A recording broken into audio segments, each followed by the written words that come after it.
Hi there, Kennedy here, and today we're talking about three very important factors we should not forget when purchasing clipless pedals both for our road bike and a mountain bike. And here these are. The first one is the stack height. That's the one I really forgot about when assembling the pedals to my road bike, and I really messed with my pedal stroke and bike fit. You can see that on the bike fit session from the yesterday's episode, so just look that up. The second one is our supporting surface area of the pedal, and the third one is the cornering clearance. So let's try to break those down, and I will show you what kind of information different manufacturers would give us or would not give us, thus not making it easy for us to purchase different models of the pedals. So the first one, stack height. That's the distance between the center of the pedals axle to the outer surface of our shoe.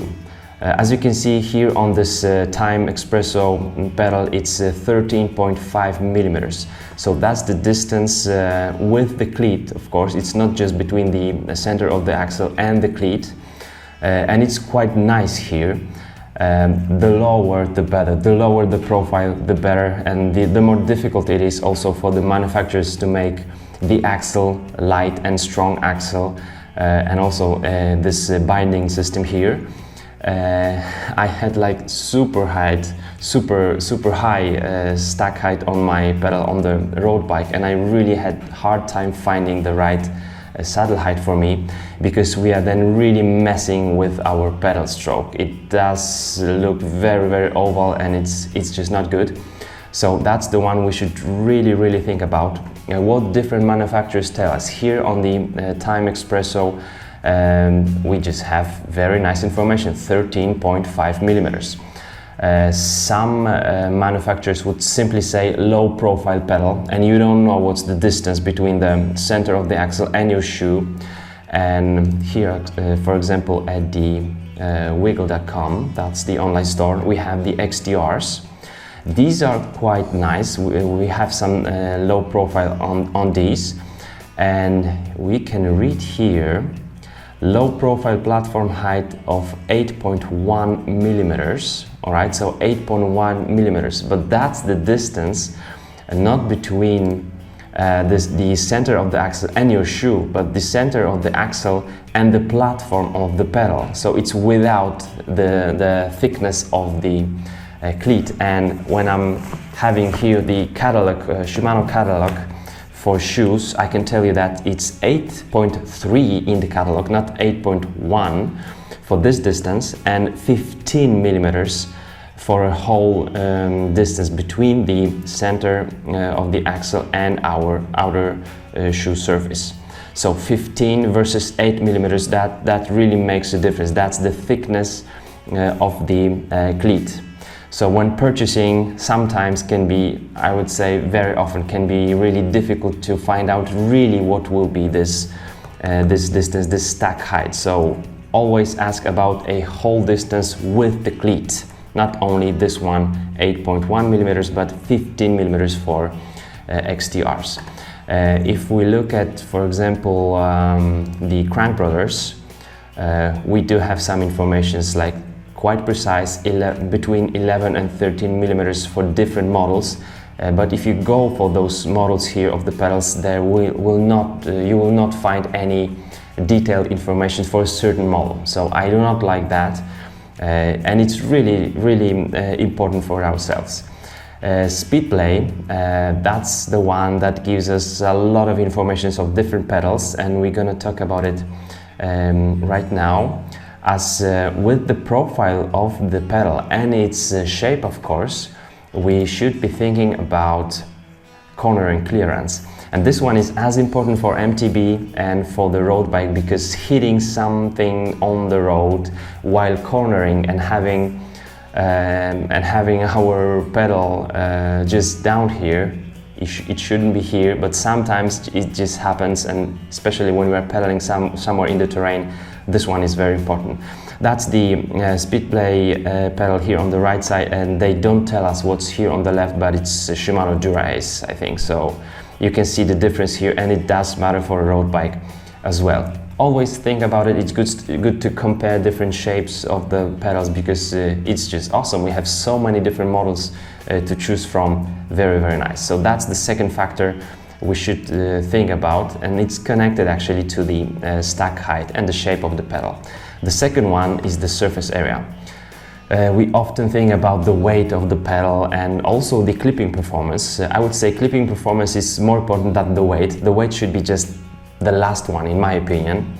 But the supporting surface area is super important for us. It's for our power transfer and the comfort. And I'm really seeing more and more that comfort means speed and performance for us. So here, time for example says for espresso we have 700 square millimeters, but it's not that precise information. So once more, if we go for speed play, there will be much more infos here. We have comparison of speed play, Shimano and Lucchio, and this is the cleat to shoe contact area, and we can see 2,800 square millimeters for speed play, 2,100 for Shimano and 1,700 for Lucchio. Of course, you know, these are the data that the Speedplay give us, so they can choose different models for comparison. But of course, they have very nice surface area, contact area between the cleat and shoe. But that's not it. That's not all. They will also tell us another factor, which is the cleat to pedal contact area. Super nice. Once more, this comparison here, two models of Speedplay, 4-hole and 3-hole mounting will have 750 and 560 square millimeters, and Lucchio isn't very nice in this matter, has 259, so around 260 square millimeters.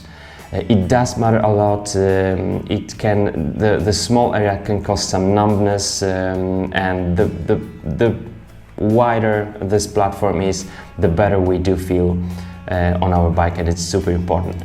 For the Crank Brothers, they just tell us optimal surface area and that's it, but they show us here like a super large wide platform pedal.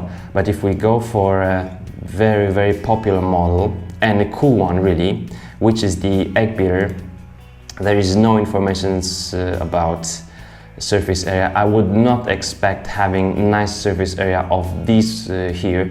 These are super good choice for the mud terrain, like super muddy terrain. But I would say XTRs will be really self-cleaning as well. But Eggbeater are just outstanding here. But I would not choose those for like many miles of riding, because those would not give us as much of the surface platform as other models. So just bear that in mind, that it is sometimes difficult to find out because we don't have those data here, but those really matter.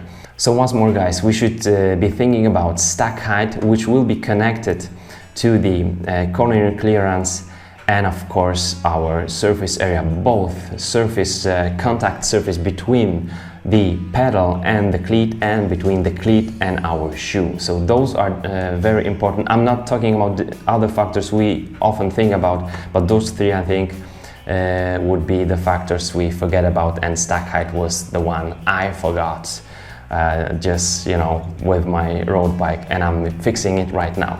Thanks for watching. Give me some information in the comments section. What do you think about those here, and how do you feel on different stack height pedals and different surface platforms?